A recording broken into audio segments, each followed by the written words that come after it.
Dear viewers, আপনাদের আজকে এমন একটা গাছ দেখাবো যেটার একটা গোড়া থেকে অনেকগুলো গাছ বের হয়েছে। এই যে এটা একটা বট গাছ। এই বট গাছটার মূল গোড়া এটা। এইখান থেকে যতগুলো গাছ দেখতে পাচ্ছেন এগুলো এর ডাল থেকে হয়েছে।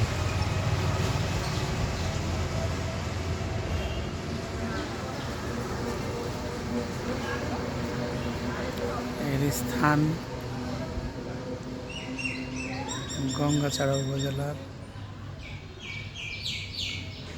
বেদগাড়ি।